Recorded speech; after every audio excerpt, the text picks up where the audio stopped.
ఈ బిజినెస్ ఏదైనా మీ ఊర్లో ప్రమోషన్ చేయాలంటే అది సుమన్ టీవీతోనే సాధ్యం. ఇప్పుడే సంప్రదించండి. Hello Vyas, welcome to Suman TV. వేసవి మొదలైపోయింది. పెద్దోళ్ళని ఎండల వేడికి తట్టుకోలేక నానా అవస్థలు పడుతున్నాం. మరి ముఖ్యంగా చూసుకున్నట్టయితే చిన్నపిల్లల సంగతి ఏంటి? వేసవిలో చిన్నపిల్లల పట్ల ఎలాంటి జాగ్రత్తలు తీసుకోవాలి? చిన్నపిల్లలకి ఇచ్చే ఆహారంలో ఎలాంటి మార్పులు చేసుకోవాలి?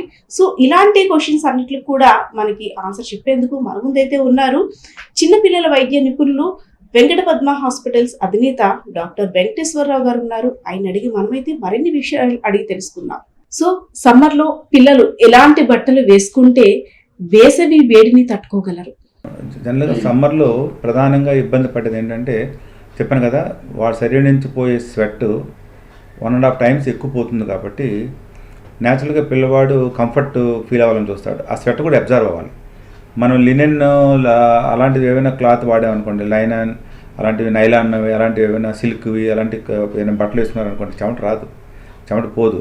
సో అంచేత వాడికి పిక్లు హీట్ అన్నీ విపరీతంగా వచ్చేస్తాం, చెమటకాయలు వచ్చేసి చాలా ఇబ్బంది పడిపోతారు. అందుకని వేసుకునే డ్రెస్ కూడా టైట్గా ఉండకూడదు, లూజ్గా ఉండాలి.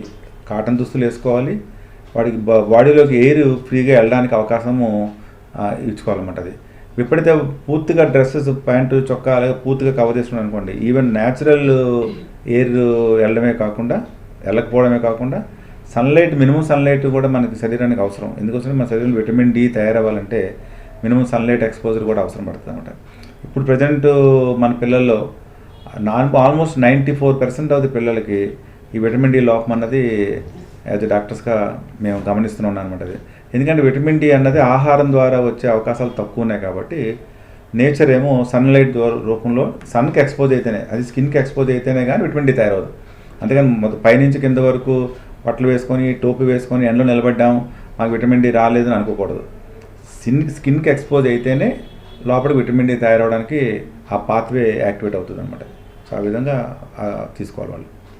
సో అంటే సన్ స్ట్రోక్ వచ్చే పిల్లల్ని మనకి కనిపించే సిమ్టమ్స్ ఎలా ఉంటాయి? పిల్లలు అంటే మాటలు వచ్చే పిల్లలు చెప్పుకోగలుగుతారు, ఫీవర్ ఉంది, ఒళ్ళు నొప్పులు ఉన్నాయి, లేదు నీరసంగా ఉంది. మరీ ముఖ్యంగా చిన్నపిల్లల్లో ఎలా మనం గుర్తించాలి సన్ స్ట్రోక్ గురయ్యారని? ఎస్, చాలా మంచి ప్రశ్న అది. ఎందుకోసం అంటే పిల్లలు సహజంగా పేరెంట్స్ వాళ్ళు బిజీలో ఉంటారు, పిల్లలు ఆడుకుంటున్నారు కదా అని అనుకుంటారు. అంత యాక్టివ్గా ఉన్న చైల్డ్ సడన్గా డల్ అయ్యి వామిటింగ్ స్టార్ట్ అయినా, కొంత లూజ్ మోషన్స్ రూపంలో కూడా స్టార్ట్ అయ్యి నోరంతా ఆరిపోయి బాగా డల్ అయిపోతాడు. బాడీ టెంపరేచర్ చూస్తే ఎక్కువ కనబడుతుంది, స్వెట్ ఉండదు.